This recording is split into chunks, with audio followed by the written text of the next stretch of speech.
Hi, you are watching and listening to the Heidi Rew Show Podcast. If you're on YouTube, you're watching. Obviously, if you're listening to the podcast, you're listening. And the Heidi Rew Show Podcast is usually a place where you'll find compelling stories of female leaders, creators, and innovators. But today, we are switching it up a little bit. We're having a male join us, but he's going to be so awesome. You're going to love him. It's Chef Philip. And of course, this continues my Italy Chronicles here. I'm at La Fortezza with Annette Joseph and doing her styling workshop, and I'm interviewing people that are part of it. So Chef Philip is our chef this week. It's pretty amazing.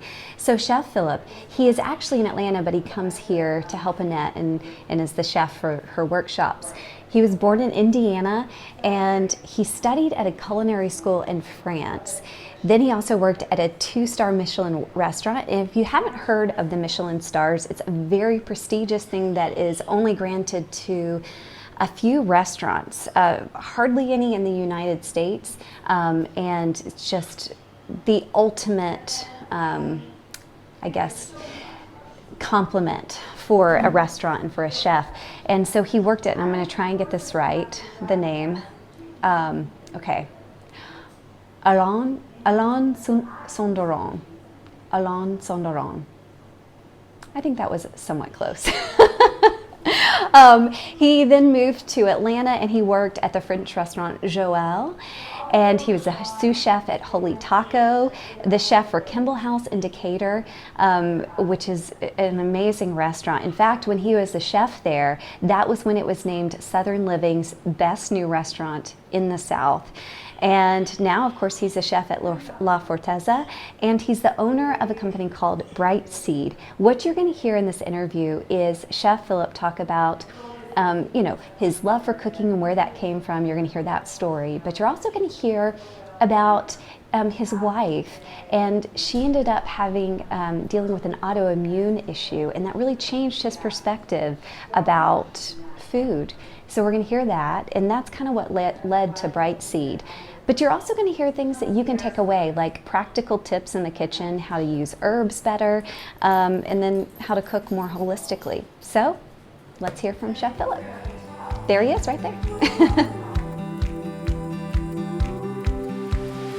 And thank you so much for all your delicious food that you have been preparing for us this week. It's just been amazing. I'm so glad you like it. Yeah. He did this rosemary ice cream last night that I literally woke up thinking about this morning. Never thought I would ever say that about ice cream. So I want to go back to when you first kind of began having that love for cooking and that interest. It was about 13 years old. Yeah. So can you tell me, like, what motivated you or inspired you to want to even cook? Yeah, I wanted more variety in my diet, and I really loved eating. It was like one of my favorite things to do, and I kind of loved it from the first time my dad planted a garden in our backyard when I was a little kid. So I just realized that I could make these flavors for myself, and I started getting more into the kitchen. It was around the time that my mom had gone back to work, and that meant I had more free time and free space to get in there and start experimenting before she got home. I was going to ask you if she felt like, hey, what are you doing in here? You're encroaching on my space. Yeah, I think as long as I cleaned up the mess, she was okay with it. She's always told me that she doesn't really enjoy cooking, so I think it was more of a relief, you know. When I talk to women of her age and older, I feel like the kitchen was kind of a burden from what I hear, and it was this extra expectation, this extra job to go along with the job that they are already doing. So more of a chore than a pleasure. So when you first started cooking, was it amazing from the very beginning, or did you have some failures? Oh, it was all failures from the beginning. I didn't understand how to defrost meat very well, so I throw it in the microwave and try to use the defrost function to defrost an entire roast, or my goodness. Like my chicken would come out tasting like lighter fluid. Oh gosh. Yeah, I would use every spice in the spice cabinet to flavor my quote barbecue sauce unquote. So it was a lot of experimentation. I remember sometimes my brother just like standing with me, I think more out of entertainment than like out of curiosity to know how to cook. I think it was just kind of funny to watch. Yeah, is going to happen here. Yeah. That's funny. That's really cool. So then from there, you just kept going. Obviously, that didn't stop you or discourage you, the barbecue sauce with everything in the kitchen cabinet in there. Yeah, I got my first restaurant job when I was 18. Was to make extra money before I went off to college. My psychology teacher gave me a job at his pizzeria that he and his wife ran together. Yeah. And I was pretty bad at that job too. I wasn't good at rolling out the pizza dough. I could make the pizzas decently, but I would always forget which ingredients to put in there. And the only thing I could really do was deliver them fast. Wow. And I think I probably ate more pizza every night than like the money I would help produce for the company, bring them for the company. So yeah. Did anybody ever say to you, like, what are you thinking doing this? If you forget ingredients for pizza, and you've had some, entertaining recipes that your brother really enjoyed, did anyone ever say, really, should you think about something else to do with your life? Or were you just like, look, I'm just going to keep doing this? I mean, at that point, it wasn't really like a life goal. I was just learning. Mm-hmm. And since I was a male, there wasn't like a lot of like expectation and like the house for me to be a great cook, because of how like traditional roles worked. So everybody was just amused to see like a guy getting into the kitchen. Yeah. In the restaurant world, I think they just realized I was there to make some money before I went to off to college, and like as long as I could like do something, it was okay. They're very kind to have employed me. But then I kept on working in restaurants in college, and that's when I started getting better. Yeah. Was that the shift for you too, of thinking, okay, not only do I still really love this, but also I feel like I have a skill now that I can contribute to someone else?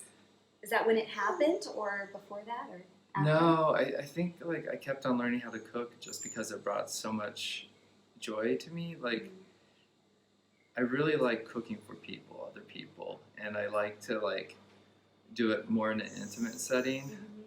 I like to see people's reactions. I like to interact with them, find out about them. I feel like food facilitates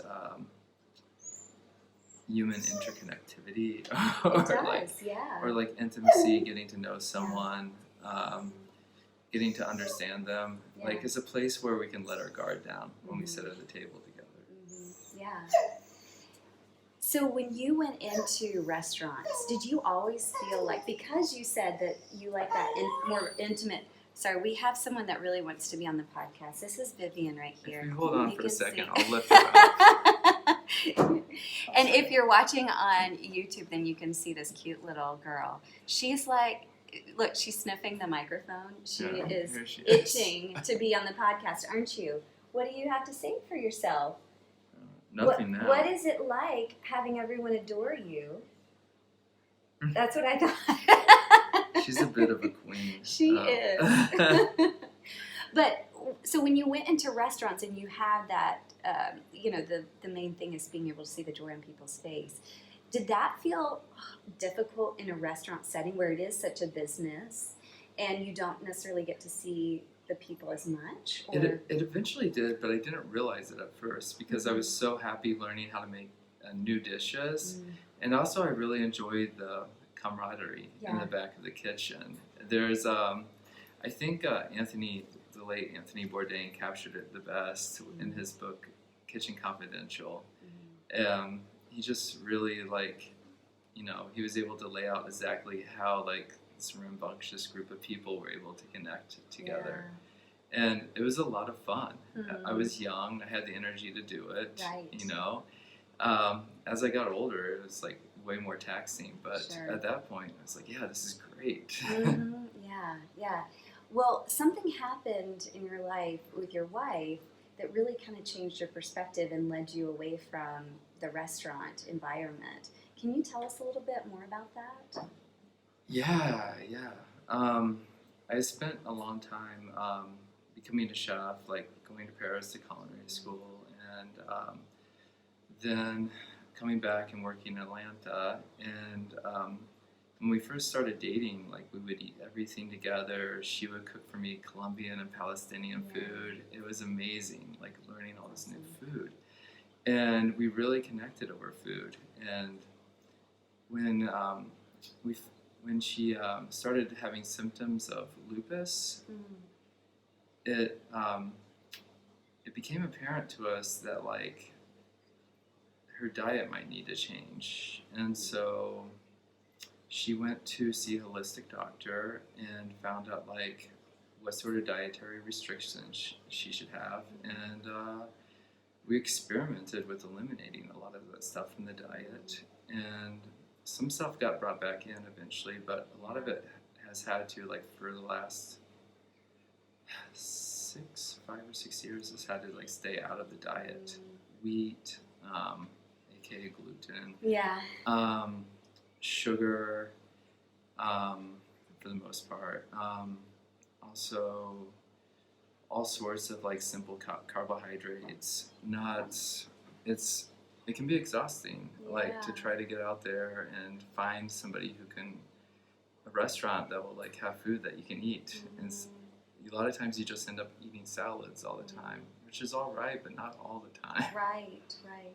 How was that for you, like, emotionally, seeing her deal with that, where you just love experimenting, you love trying new things, and you love being able to bring people joy through food? What was that like, seeing her maybe not be able to enjoy or not even know what foods she could enjoy? You know, tell me about that. It's tough, and it's still tough to see her not be able to, like, eat all the foods that are out there. So, like, for me, that just makes me want to, like, find ways to, like, give her the same joy that she had before.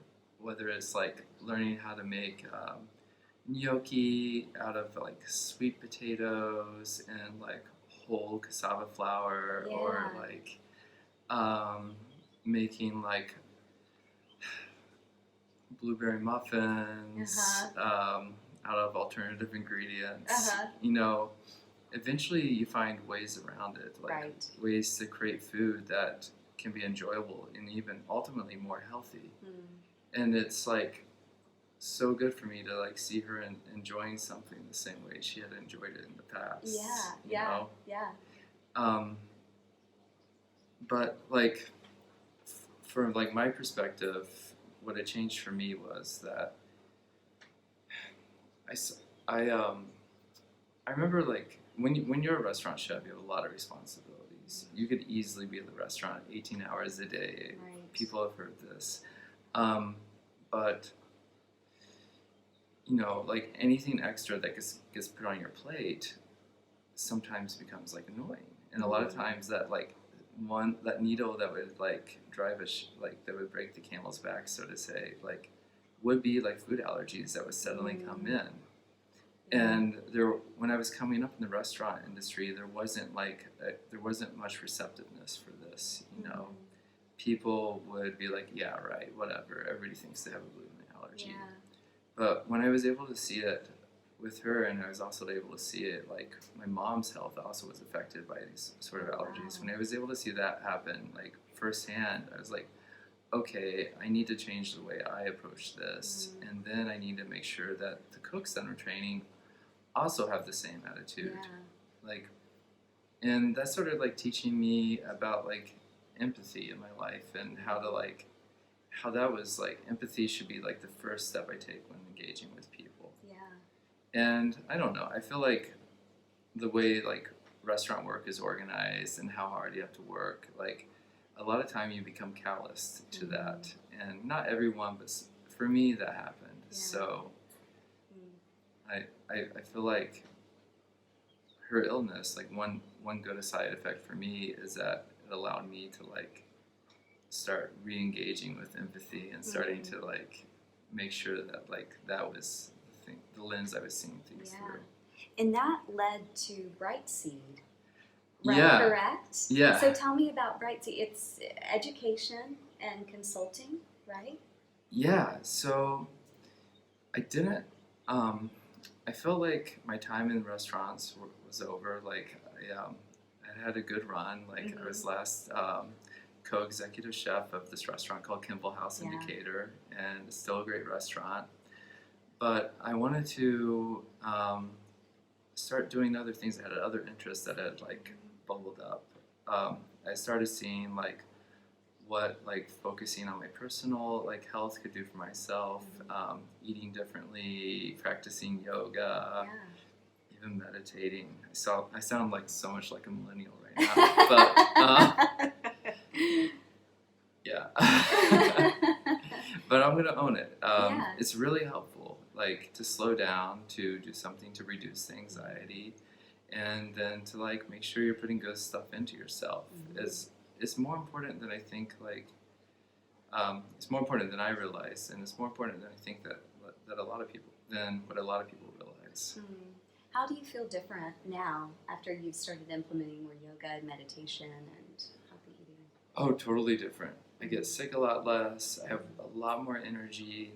My anxiety level is super low. Especially the more yoga I practice. I do like a very meditative, like slow practice. Yeah. And that helps just like open me up and be like way better at like connecting with people because I've already taken care of myself. And so now like when I'm trying to take care of other people, nourish them, it's so much easier. Yeah, you know? Since you do educate people on a more holistic approach for food, what is one of the biggest hurdles that people face trying to change the way they prepare and even think about food in that way? I think the toughest thing is reducing the number of carbohydrates. Because for so long, like, the base of the food pyramid, like, that was carbohydrates. You know, cereal in the morning, bread at lunch, bread for dinner. Yeah. Pasta even with your bread. Right. And we just don't lead an active enough lifestyle to have that be the base of what we eat. I'm not saying that you need to eliminate all carbohydrates, but regulating it is the first step to being able to like live much more healthily. For me, I see like for myself, like my body seems a lot more acid, the more sugar and carbohydrates, acidic, the more carbohydrates and sugar I consume. And so I try like reducing those makes like my body function a lot better. My muscles are a lot less tense. I have a lot less like I don't have like a runny nose. The allergies affect me less. Like I just feel more resilient. And I feel like I see a lot of like my clients with that same result. That's usually like whether it's the Whole30 diet or like autoimmune paleo. That's what my wife does, and some of my other clients. They start to like bounce back from their health conditions, and it's definitely not a cure-all. Like we should like everyone I know still sees like a doctor. They still like you know a lot of people still take medications and stuff, but it's definitely something else you should do in order to help with your overall health. Yeah. What about vegetables? Because I think that for so many people, first of all, I mean, I'll just be honest. Like, I grew up the oldest of 4 kids, and my dad was a teacher. My mom stayed at home. So, like, she really tried to feed us a good balance meal. But, I mean, the vegetables were canned pretty much, you know, most of the time, at least the green beans. And which, I mean, I still like all those salty green beans in the can. But I think that so many people don't know what to do with vegetables or how to season or flavor them. Yeah. Is there any simple thing that someone could do to try and get more vegetables in and have that flavor really pop? Unless there's like some sort of like blood pressure issues, I think we shouldn't see salt as the enemy. Mm-hmm. Salt's actually the thing that helps make vegetables delicious. Yeah. And I feel like if a vegetable tastes bitter, the best way to make it taste sweet is with salt. Huh. You add so little to it, and it just sweetens it like crazy. What can you explain why that happens from a Scientific point of view? Yeah. I wouldn't be able to do it justice. Okay, that's okay. There are different reactions that occur, but think about a tomato. A tomato tastes like really dull when you first bite into it. You might be able to taste some of the sugar, some of the acid, but to get that meatiness of it, that robust flavor, you have to put a lot of salt with it. Now with like green beans, it's less, lettuce is less, but just salt a little bit, taste, salt a little bit more, and then you can start to figure it out. Then like a little bit of olive oil helps, and sometimes if you want lemon juice or like even like a nice vinegar. For me, also like knowing how to cook vegetables is can be a large hurdle for a lot of people I work with. Just because like there's so many new vegetables out there, and a lot of people did grow up eating cans. I grew up eating canned vegetables, which aren't bad. They're not like they're not all bad. Sure. There's like a lot of healthiness in doing in preserving food that way. But like when you're buying fresh vegetables at the store, that for me have a lot more life force to them. It can be a lot of time and a daunting like task to like take the time to acquaint yourself with how to cook this, researching it, etc. So, like, a few of the quick ways I make things, like, for me taste good, is I roast them in the oven. I just put down parchment paper on top of a sheet tray, and I cut the vegetables up, or I put them, like, whole, like whole butternut squash, or, like, I just cut a cauliflower directly in half, don't do anything else to it. And I'll add a little bit of salt to them, and I'll throw them in the oven and let them roast. And unless they're going to stick, I'll add like some oil to it if they're going to stick. But otherwise, sometimes I just cook them without oil and then add it at the end. Because then the oil tastes fresh, it tastes delicious, it tastes like, especially like olive oil or something like that. I find that olive oil gives a ton of flavor, and for me, like, it's a healthier option than most butters. Yeah. And then when you roast it, is there like a good temperature to keep it at? 400 degrees. 400. Yeah, and you want to roast it until it becomes soft, unless it's something that you prefer to eat hard. Like broccoli, something that some people prefer a little bit harder, but a sweet potato you want really soft. You want it to bust open a little bit, and you want those sugars that drip out to caramelize and turn a little bit black. Oh, okay. Yeah, I find that like when I work with people, like some of their biggest epiphanies is when you stick the sweet potato in the oven and it's a little bit soft. They're like, okay, it's done. And at that point, you can eat it, but it's not going to taste like it's not going to taste up to its full potential. The sugars won't be there. The full like nuttiness of it won't be there. Like if you roast it for a long time, you barely need any salt for that thing to taste good. It's just, it tastes like heaven. And then you just pour some fresh olive oil on the top, and it's delicious. Yeah. I love sweet potatoes. Me too. So much. Oh my gosh, one of my favorite things. They're like heaven. They are. Yeah. Well, another thing too that you are so good. I mean, you guys, I wish you could taste Chef Philip's food because it's so delicious, and the flavors are incredible. And then your use of herbs is just awesome. So do you have any tips for incorporating more of that into our foods? Yeah. So there are like two ways you can incorporate it. Okay. If you feel comfortable with a knife, like at the very end of cooking, you can chop up some herbs and just mix them into the thing. Yeah. Like you don't need to cook the herbs. Oh, okay. and they'll add their flavor. They add it very quickly. Even like thyme and rosemary to add some fresh at the end is like delicious. When I made the rosemary ice cream, I cooked some of the rosemary in it, and then I added a whole heap of rosemary at the end to let it just infuse overnight, and that gave like that extra oomph of flavor. Also, using multiple herbs is great. Yeah, I think I'm not sure what combinations are best. So for me, like it's been a learning process because like American cuisine for me like hasn't incorporated a ton of herbs in their things, and a lot of things like are just dried out herbs.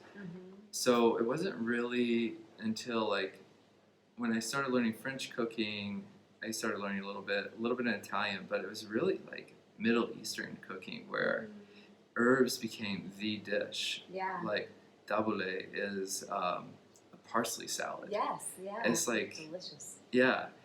And when my wife taught me how to make that for the first time, I was like, oh, this is how you use parsley. Yeah. Yeah, as long as parsley, like, it's hard to like chew when it's like just given to you plain on top of something. Right.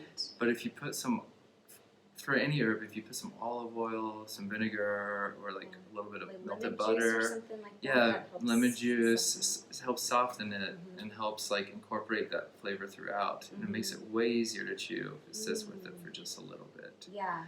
The way that's really easy to incorporate herbs, if you don't have a lot of time, is to get a Vitamix. Love my Vitamix. You just Mom just got here, so Vivian was very excited. I have food. Yes, I'm loving seeing you. Let's eat some food. She'll be quiet. Come on. Look, lunch. Yeah, I'll put the. I typically don't put the vinegar or the lemon juice into the Vitamix with it, but I will put a little bit of water and a little bit of olive oil.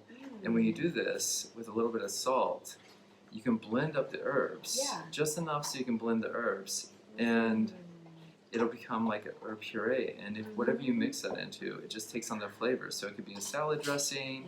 It could go into like on top of like a meat. You can put it inside a fish before you cook it.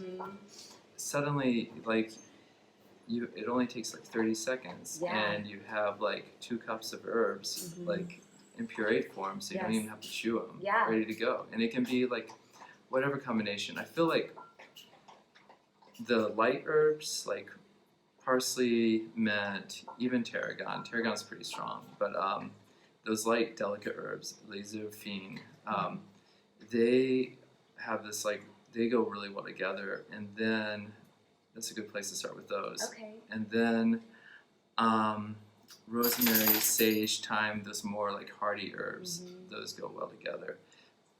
But the way I learned was to just start out with some by itself, play with that, see how it went. Just think, like, cilantro goes great in pico de gallo, but you know, that's not the traditional herb that was used in like Mexican salsas for you.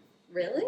Yeah. What? Pre like conquistadors, there are all sorts of different herbs that were used with things. There's like epazote that's used with things. There's yerba sante, culantro. Culantro is like the herb that cilantro largely replaced.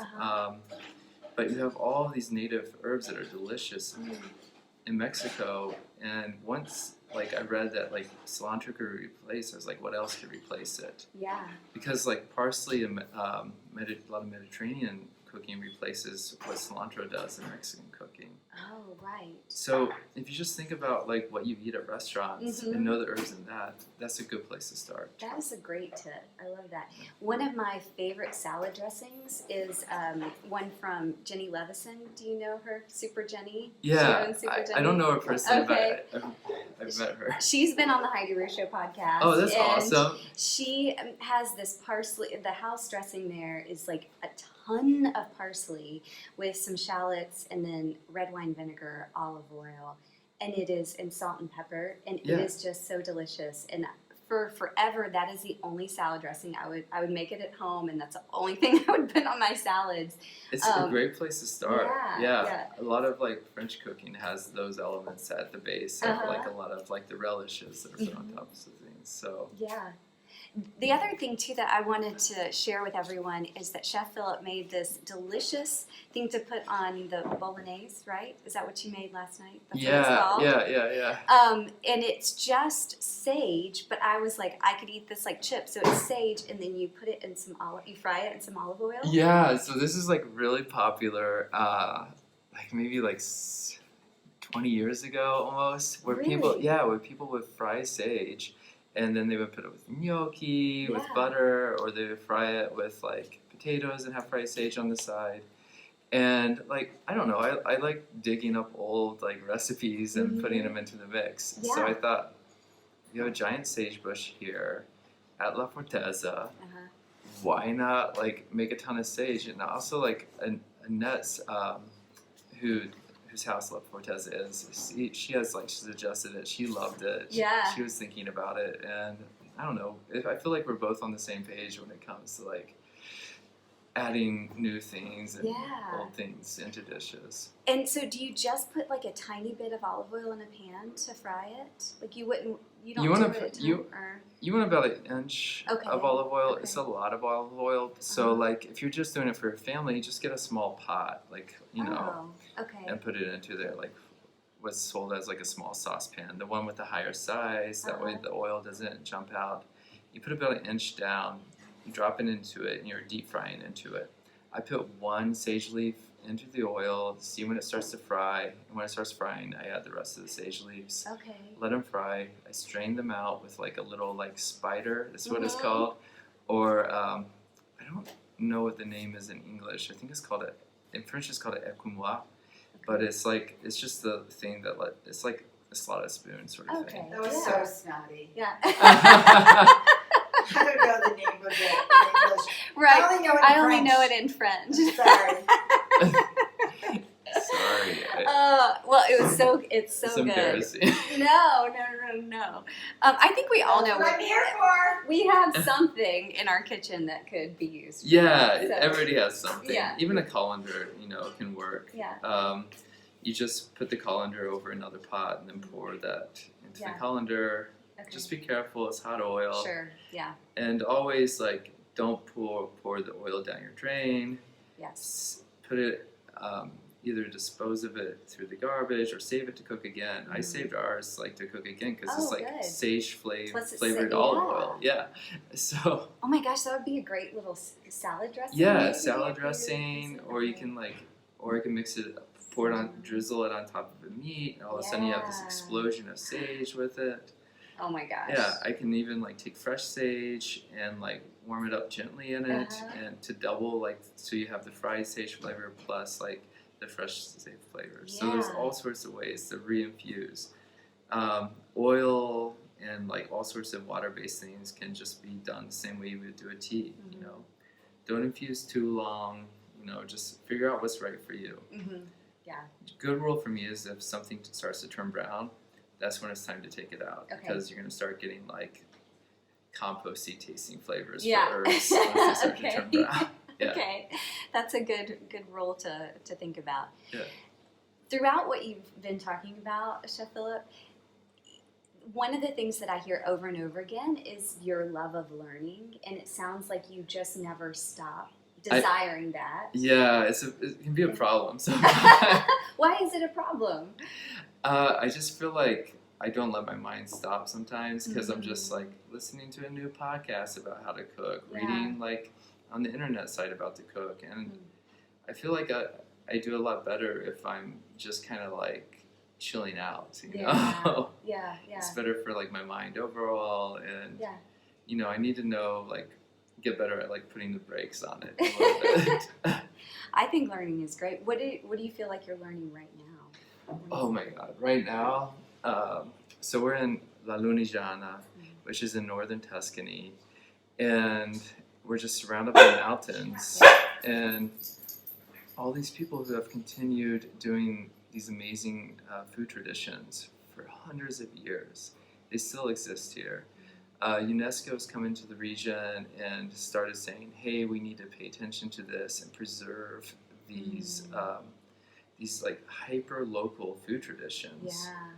So you get like all these different products made out of the chestnuts here, and the chestnuts, just like people have chestnut trees to collect the chestnuts, and they'll slowly like dry them in a it's kind of like a smokehouse with like a low fire that's going. It just releases up some heat and some smoke to dry out the chestnuts. It keeps any sort of insects away, and it's you end up having this amazing lightly smoked chestnut flour that's delicious for things. There are a lot of different regional breads here, panigacci, testaroli, and a lot of them are made over wood fire because there's so many trees still around here. Right. Yeah, so it's a real pleasure to go out there and to connect with these traditions that are so grounded in the region. I feel like the more grounded a recipe is to the area in which it's like taking place, the more connected you are to that region, to its people, and like what's important. Yeah. I don't know. And the people here are like very generous and sharing like their time and like what they know. And it's so much fun to just experience that and try to maybe like incorporate some of those like lessons I've learned into like my own cooking. Yeah. Absolutely. So what do you feel like is next on the horizon for you? What do you wish is on the horizon?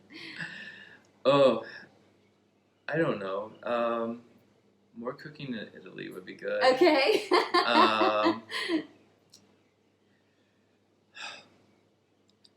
It's tough. I do set goals, but I also try to like stay open to like new possibilities. I really like cooking a lot of like private dinner parties and stuff like this, but I don't know. I've been thinking a lot about some sort of content development, and I haven't like figured out what that would be yet. Yeah. But perhaps that would be the next step. Yeah. There was rumor, I think, of a possible cookbook collaboration. I don't know if I can say that. I don't know either. At dinner, there were rumblings. Yeah, it's definitely a possibility. Annette has mentioned it, and I would be down for the idea, but I think there has to be a lot more conversations before like we would decide on like what path to take, if like it's a good idea or what would be the best idea. But like, like when you write a cookbook, you have to think about like what sort of voice to have, if you can be authoritative on the subject, or if you like want to like put forth other people's voices instead. It's difficult to balance that stuff. You have to like, So I'm interested to see like what would come about. Yeah. If you could sum up your philosophy with cooking in like one sentence, what would that be?